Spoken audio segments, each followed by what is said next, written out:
were in Finland, you will not have any doubt about who is in charge. Thank you. You understand me? Thank you so much. Because in fact, that was the first time I really took notice of Ngozi Orabeze. You know how this thing. She was totally in charge of everything. Even this Adadi Orama making noise now. Remember then Adadi Orama was pleading with her, can I come on stage with you? Yes. And then I was noticing everything. Do you know that when we went out there in the cold to protest, okay, I did not see Nkere. Then after the protest, one of my friends, a roommate in that Finland, told me, come on, because we usually take the bus to go back to the convention center, right?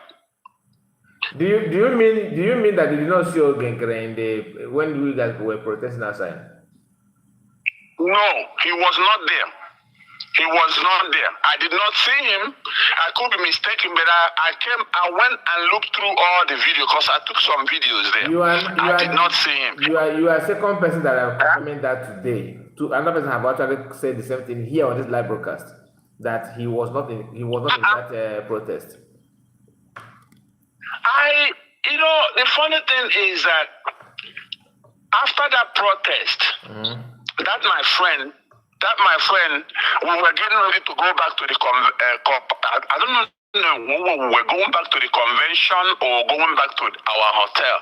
And that my friend asked me to come and join him in a taxi cab. And I went into that taxi cab. I saw Nkere in that taxi cab. I told this guy, my spirit told me, don't go into this taxi cab. And it wasn't even because that time I wasn't even suspecting Nkere.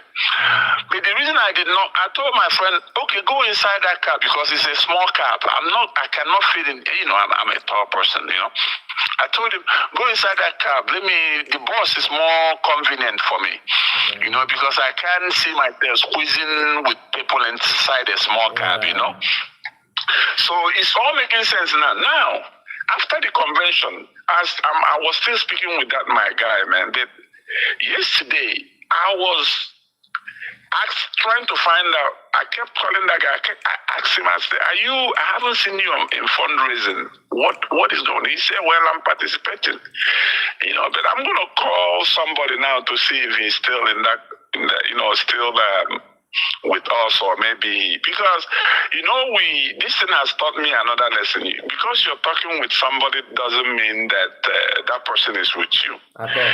The thing is so scary. It's very, very scary. But anyway, my brother, you are doing such a wonderful work.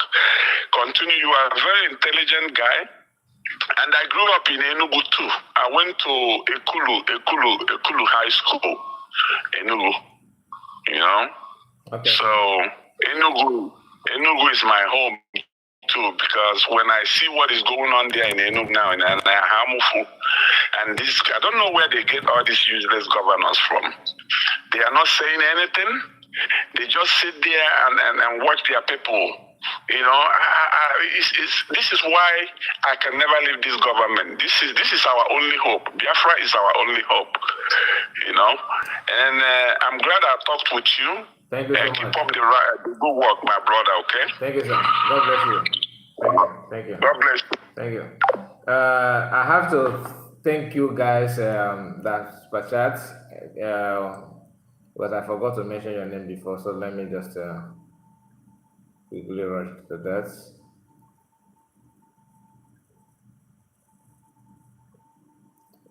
Okay, PM, thank you so much for your super chat, and God bless you. And another person is in-Exile. God bless you. God bless you. Thank you. So let me return call before we end the program, because I quickly remove the number so that people don't call again, because they have spent a lot of hours here. Paul, I think I've answered your call. Let me see.